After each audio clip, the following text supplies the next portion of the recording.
چې دا علم چې کوم دی یو بهترین عمل دی. پیغمبر علیه السلام سره یو صحابي ناست د مازدیګر لمونځ نه بعد پیغمبر علیه السلام سره خبرې اترې کوي. مجلس دی پیغمبر علیه السلام سره ناست دی. جبریل علیه السلام راغلی او پیغمبر علیه السلام ته فرمایي یا رسول الله تاسو چې کوم صحابي سره خبرې کوئ د کوم صحابي سره چې تاسو هغه چې کوم دی لګیږي او خبرې کوئ دا صحابي به یو ساعت بعد وفات کېږي. یو ساعت بعد به صحابي د دنیا نه ځي. د دنیا نه به سفر کوي. چې کله جبریل علیه السلام لاړو پیغمبر علیه السلام دغه صحابي ته وایي چې په موږ د ځمکه باندې ستا وخت لږ دی. یو ساعت بعد به چې کوم دی د دنیا نه ځي. د دنیا نه به سفر کې آخرت طرف ته روان وي. دغه صحابي ډېر زیات خفه شو چې خدایه لږ وخت زما په موږ د ځمکه باندې دی.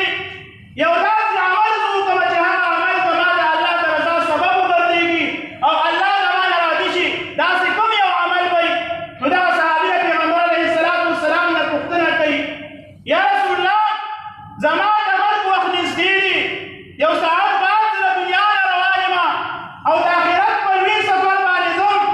یا رسول الله څه داسې عمل راته وښیه چې زه هغه عمل وکړم او په هغې باندې الله جل جلاله زما بښنه وکړي.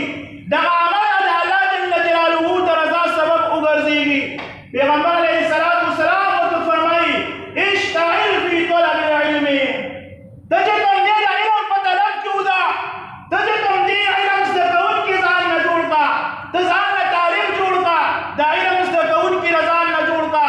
نو زما عزتمن وګوره پیغمبر علیه السلام دغه صحابي ته په آخر وخت کې په آخر عمر کې دغه وصیت کې چې اشتغل فی طلب العلم چې څوک د علم په طلب کې ځان مشغوله کړه. که چېرې د طالبینه او د علم د زده کړې نه بهترین عمل بل وي د دې نه اوچت عمل بل وي پیغمبر علیه السلام به دغه صحابي ته وایي چې دغه عمل کې مشغوله شه. خو له دې نه دا معلومېږي چې په موږ د ځمکه باندې د طالبینه دا چې کوم دی اوچت مقام دا نشته دی. د علم زده کول د دې نه اوچت عمل دا بل نشته دی. ځکه پیغمبر علیه السلام دغه صحابي ته فرمایي چې د علم زده کړه کې وځه او د علم په زده کړه کې ځان مشغوله کړه. دا اوچت عمل دی.